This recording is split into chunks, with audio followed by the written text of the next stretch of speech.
John von Neumann nació el 28 de diciembre de 1903 en Budapest, en ese momento parte del Imperio Austrohúngaro. Provenía de una familia de origen judío, aunque su padre no era un practicante estricto de la religión. Durante su infancia, también tuvo cierta exposición a tradiciones cristianas. Sin embargo, a lo largo de su vida adulta, salvo en los últimos momentos, como se discutirá más adelante, su postura hacia la religión y en general hacia Dios había sido, según se sabe, indiferente. Desde temprana edad, John von Neumann demostró ser un prodigio. A la edad de 6 años ya poseía la capacidad de realizar divisiones mentales de números de 8 dígitos. Su mente voraz de conocimiento le llevó a aprender francés, alemán, latín, griego clásico y poco después el inglés. A los 8 años ya dominaba el cálculo integral y había leído los 44 volúmenes de la Historia Universal de la biblioteca familiar. A los 12 años, sus conocimientos matemáticos eran del nivel de un graduado universitario, lo cual es un logro extraordinario para una persona de su corta edad. Sin embargo, su talento no se limitaba únicamente a las matemáticas y a los idiomas. También poseía una memoria fenomenal que le permitía aprender de memoria listas telefónicas. En las reuniones familiares se convertía en el centro de atención cuando alguien le proporcionaba un número telefónico, pues él era capaz de identificar rápidamente a qué persona correspondía y su dirección. Del mismo modo, si le daban una dirección, podía proporcionar el nombre y número del teléfono de la persona asociada. Esas habilidades excepcionales asombraban a todos los presentes y dejaban patente la asombrosa capacidad mental de este niño prodigio. La capacidad intelectual de von Neumann desde una temprana edad es verdaderamente increíble y señala el potencial excepcional que marcaría su destacada carrera científica. En el año 1911 ingresó al Lutheran Gymnasium, donde rápidamente destacó por su prodigioso talento en matemáticas. Se graduó en 1921 y al año siguiente publicó su primer artículo matemático. Sin embargo, su padre tenía la esperanza de que eligiera una carrera que ofreciera perspectivas económicas más favorables. Siguiendo el consejo paternal, obtuvo su título de ingeniero químico en Zúrich en 1926, al tiempo que, sin asistir a clases, logró sobresalientes resultados en los exámenes de matemáticas en la Universidad de Budapest, donde se doctoró ese mismo año con una tesis sobre teoría de conjuntos. A la temprana edad de 20 años, publicó una definición de números ordinales que aún se utiliza en la actualidad. Una de las teorías axiomáticas de conjuntos ampliamente aceptadas hoy en día lleva el nombre de teoría de von Neumann-Bernays-Gödel. Entre los años 1926 y 1929, ejerció como profesor de matemáticas en la Universidad de Berlín y posteriormente en Hamburgo, desde 1930 hasta 1933. Durante ese tiempo ya había ganado reconocimiento como un destacado matemático. En 1930 recibió una invitación para visitar la Universidad de Princeton, en los Estados Unidos, donde impartió clases hasta 1933. Sin embargo, se considera que no fue un profesor sobresaliente, ya que sus explicaciones resultaban difíciles de seguir para muchos. Con la llegada del régimen nazi al poder en Alemania y la convicción de que su posición académica tendría un futuro más prometedor en los Estados Unidos, se estableció en ese país, brindando apoyo a numerosos científicos judíos que huían de la Alemania en busca de empleo.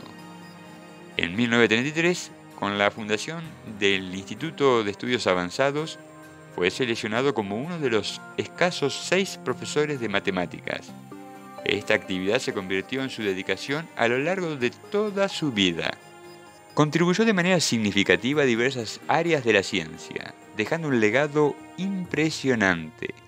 Una de las contribuciones más destacadas de von Neumann fue su trabajo en la unificación de la física cuántica. En 1932 publicó Fundamentos matemáticos de la mecánica cuántica, donde propuso una interpretación matemática y rigurosa de la misma, basada en la teoría de operadores, que permitió una descripción más completa y coherente del comportamiento de las partículas subatómicas.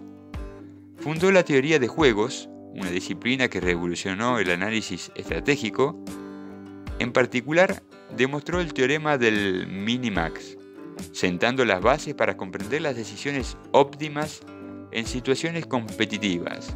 Su impacto fue consagrado en 1944, cuando publicó el célebre tratado Teoría de Juegos y del Comportamiento Económico.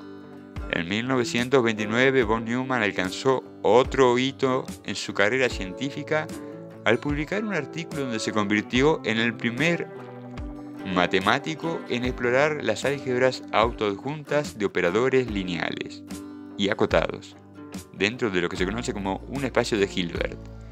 Estas estructuras algebraicas recibieron posteriormente el nombre de álgebras de von Neumann, en honor a su descubridor. Esta denominación perdura hasta nuestros días y refleja el profundo impacto y las contribuciones significativas que este genio tuvo en el campo de las matemáticas. Se erigió como uno de los pioneros fundamentales en el ámbito de las ciencias de la computación, aportando de manera significativa al desarrollo del diseño lógico y de programación.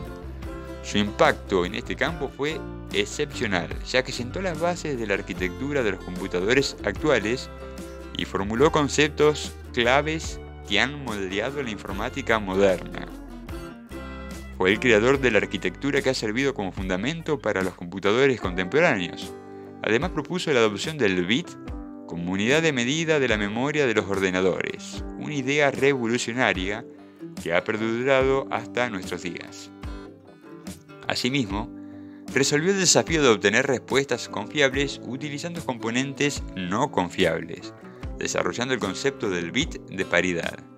Su participación en el diseño del ENIAC, considerado el primer ordenador, fue emblemática. Este sistema, creado para calcular trayectorias de misiles, requería modificaciones físicas en las conexiones de las válvulas para realizar cambios en el programa. Von Neumann propuso separar el hardware del software, lo que condujo al desarrollo de EDVAC, una máquina que marcó un hito en la historia de la computación. La trascendencia de von Neumann en el campo de la computación fue tal que muchas de las máquinas subsiguientes se conocen como procesadores de von Neumann. Su tesis y su preocupación más destacadas se centraron en el concepto de autorreproducción de las máquinas, cuestionándose si era posible que una máquina artificial pudiera generar una copia de sí misma y a su vez producir más copias. En sus conferencias en la Universidad de Yale, tituladas La computadora y el cerebro, afirmaba que las computadoras y los seres humanos son categorías distintas de autómatas. El legado de von Neumann en el campo de la informática es insuperable.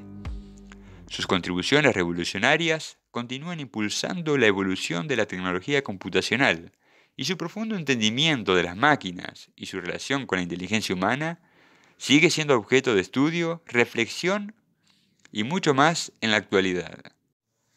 Jugó un papel fundamental en el desarrollo de la bomba atómica durante el proyecto Manhattan en el laboratorio de Los Álamos, en Nuevo México. Su genialidad se evidenció en el diseño de la técnica de implosión utilizada en las bombas nucleares, un avance crucial en ese ámbito. Además, calculó a qué altura del suelo debía explotar una bomba nuclear para generar el mayor daño posible. No solo estuvo involucrado en la construcción de armas nucleares, sino que también defendió y participó activamente en la creación de la bomba de hidrógeno, un dispositivo de increíble potencia y destructividad. Además, fue un pionero en la concepción y propuesta de misiles intercontinentales, marcando un hito en la tecnología de proyectiles capaces de recorrer grandes distancias. Además de su prodigioso talento, destacaba por su personalidad singular. Siempre lucía un traje de franela gris, sin importar la ocasión o el ambiente en el que se encontrara, incluso cuando jugaba tenis. También disfrutaba de una vida social activa. Participaba con entusiasmo en fiestas, eventos sociales, donde su presencia era admirada tanto por su aguda inteligencia como por su sentido del buen humor. Era conocido por su carácter jovial, frecuentaba los cabarets en Berlín y durante su estancia en Princeton, sus fiestas se volvieron legendarias. Su espíritu hedonista era evidente, se deleitaba en la bebida, disfrutaba de las comidas con entusiasmo y tenía un estilo de conducción temerario. De hecho, se dice que fue arrestado una vez por conducir mientras leía un libro.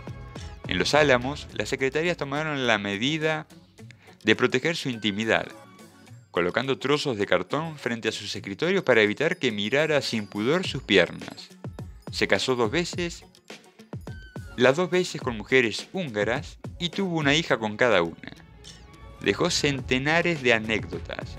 Por ejemplo, y por nombrar una, en una reunión celebrada en Los Álamos durante la Segunda Guerra Mundial, en la que von Neumann, Enrico Fermi, Edward Teller y Richard Feynman lanzaban continuamente ideas, siempre que había que efectuar un cálculo matemático, Fermi, Feynman y von Neumann se ponían en acción.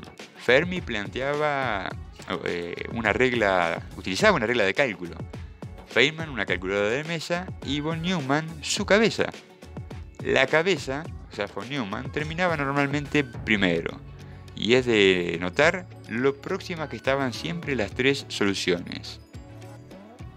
Sobre él, otros científicos dijeron: Johnny puede hacer cálculos en su cabeza 10 veces más rápido que yo. Enrico Fermi, Premio Nobel de Física 1938. A veces me he preguntado si un cerebro como el de él no indica una especie superior a la del hombre. Hans Bethe, Premio Nobel de Física en 1967. Había un seminario para estudiantes avanzados en Zúrich que yo estaba impartiendo, y von Neumann estaba en la clase. Llegué a cierto teorema y dije que no estaba probado y que sería muy difícil de hacerlo. Entonces, no dijo nada él, pero después de 5 minutos levantó la mano. Cuando lo llamé, fue al pizarrón y procedió a demostrarlo. Después de eso tuve miedo de von Neumann. George Polya. Von Neumann también nos dejó multitud de frases que destacan su ingenio y agudeza. Algunas de las que a mí más me gustan son las siguientes. En matemáticas, uno no entiende las cosas, se acostumbra a ellas. Otra dice así: si la gente no piensa que las matemáticas son simples, es solo porque no se dan cuenta de lo complicada que es la vida. Otra que también me gusta establece: la verdad es demasiado complicada como para permitir nada más allá de meras aproximaciones. Y después de ser arrestado tras conducir mientras leía un libro, von Neumann dijo: yo estaba conduciendo por la carretera, los árboles me pasaban por la derecha de manera ordenada a 60 millas por hora. De repente, uno de ellos se cruzó en mi camino. En torno a la informática, declaró: podría parecer que hemos llegado al límite de lo que es posible lograr con la tecnología informática, aunque hay que tener cuidado con tales declaraciones, ya que tienden a sonar bastante tontas en 5 años. Cierto día lo sorprendió un dolor al que no prestó mayor importancia, pues pensó que era fruto de practicar tenis y que pronto pasaría. Sin embargo, era de los que subestimaba los efectos de la radiación y solía participar en persona varias veces al año a los ensayos nucleares. En 1955 le fue diagnosticado un cáncer óseo y su salud comenzó a deteriorarse rápidamente.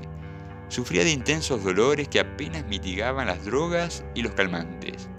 En 1956 recibió en manos del presidente Eisenhower la primera medalla Fermi.